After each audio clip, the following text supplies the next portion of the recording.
Publiko with Dr. Hilda C. Ong, ang programang tunay na serbisyo publiko na nakaka-touch ng puso. Health and Travel at Serbisyo Publiko, ang programang tunay na serbisyo publiko na nakaka-touch ng puso.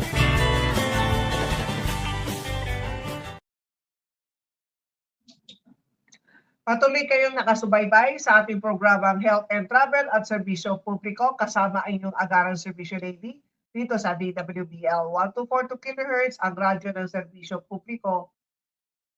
At sa ating mga listeners sa Facebook, sa radyo, sa Facebook at sa YouTube channel ng agarang Serbisyo Lady, Hilda Ong, magandang umaga po sa inyo.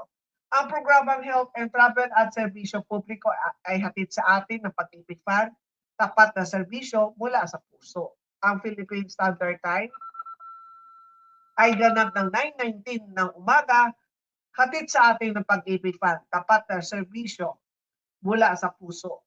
Narito naman ang balita na dapat ninyong malaman. Ang gandang bumagsak sa critical na antas ng water level. Inaasahan makakabawi sa kalagitnaan ng July 2026. Bumaba na sa ibaba ng below na to ibaba ng critical na antas na 160 metro ang water level ng Angat Dam. Ayon sa pinakahuling monitoring ng Philippine Atmospheric, Geophysical and Astronomical Services Administration o PAGASA. Batay sa tala ng PAGASA nitong June 30, 2026, kahapon lang po ito, nasa 159.95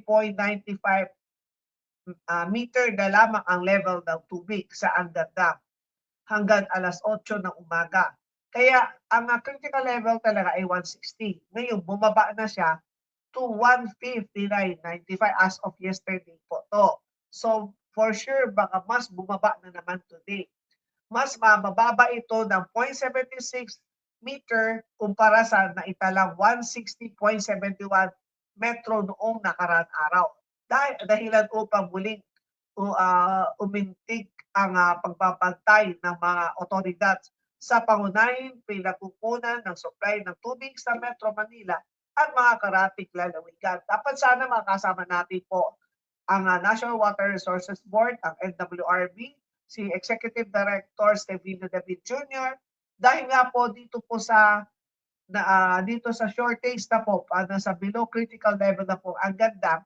So meron po silang emergency meeting today kaya di natin nakasama si Director David. Ang ganda ang nagsusupply ng humigit kumulang ng 90% ng pangangailangan sa inumin tubig ng Metro Manila.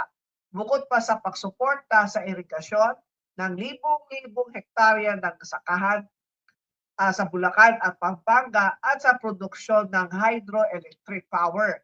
Dahil dito, anuman malaking pagbaba ng water level nito, ay may direktang epekto sa supply ng tubig, agrikultura at enerhiya. Itinuturing ng critical ang 160-meter elevation alinsunod sa umiiral na Interagency Operating Protocol na pinangungunahan ng National Water Resources Board o NWRB kapag bumaba sa naturang antas ang reservoir. Maaaring magpatupad ang mga kinauukulan ahensya na mahakbang upang mapangalagaan ang natitirang supply ng tubig.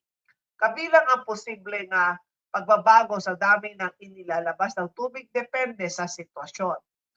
Noong 2019, nang bumaba rin sa ibaba ng 160 metro ang water level ng Angat Dam, kasabay ng matinding El Nino, kinakailangan bawasan ang alokasyon ng tubig sa Metro Manila at gumamit ng low-level outlet ng dam upang maipagpatuloy ang distribusyon ng tubig.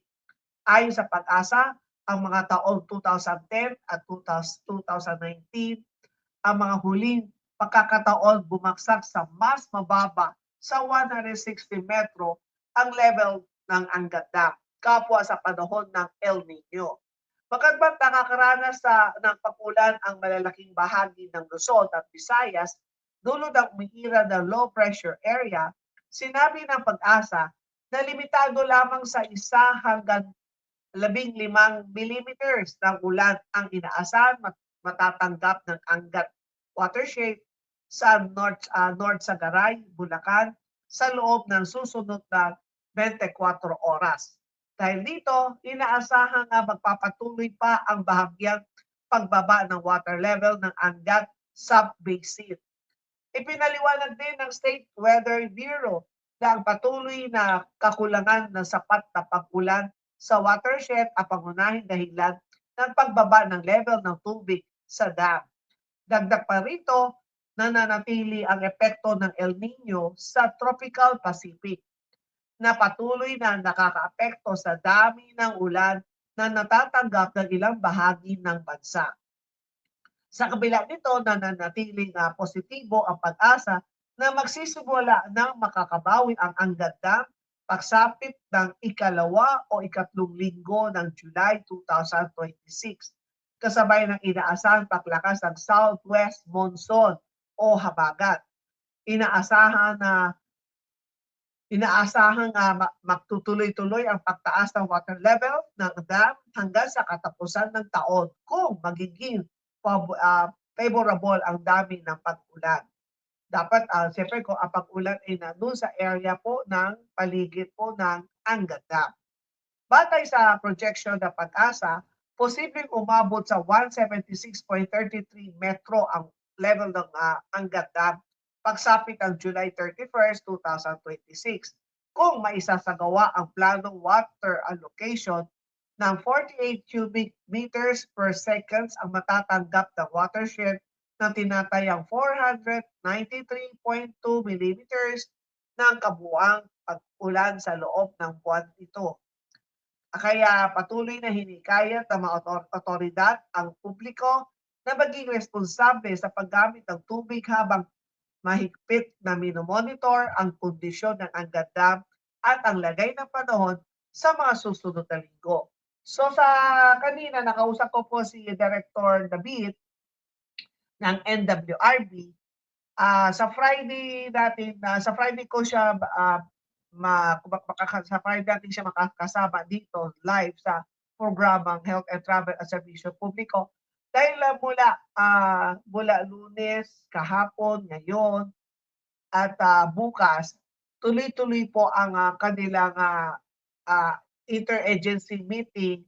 At today, ang sabi po ni Director David, today pupunta po sila ng Malacanang para pag-usapan ano ang gagawin dahil tuloy-tuloy ang pagbaba ng tubig, ang level ng tubig sa Angat Dam.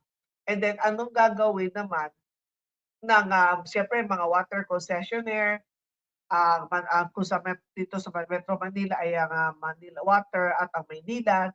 Pero di ba napakinggan na po ninyo ang sa Manila Water dahil di ba meron na po silang contingency plan na paghandaan na nila ito, hindi lang sila sa Angat Dam na umaasa. And then meron din silang ibang dam na pinagkukunan ng tubig. And then bukas naman, ang makakasama naman natin bukas ay ang Maynila Water. So sa mga customer ng Maynila, bukas po, abangan po ninyo at alamin natin naman ano naman ang paghahanda ang ginagawa ng Maynila para at least hindi kayo maproblema kung si Maynila ba meron po ba water interruption o paano o kaya naman kumbaga kailan ba ng katulad before kumbaga pipila para makakuha ng tubig. Sana wala namang ganyan. Kasi ito ay dahil doon sa 2019, alam na po ng ating interagency ito sa pamahalaan, lalo na sa NWRB, na lagi sila nag-uusap na dapat meron na silang contingency plan katulad ng ginawa ng Manila Water. So dapat si Maynila meron din. Pero malalaman natin yan bukas kasi makakasama naman natin ang resource person from Maynila. At ito na naman po ang isa pang balita.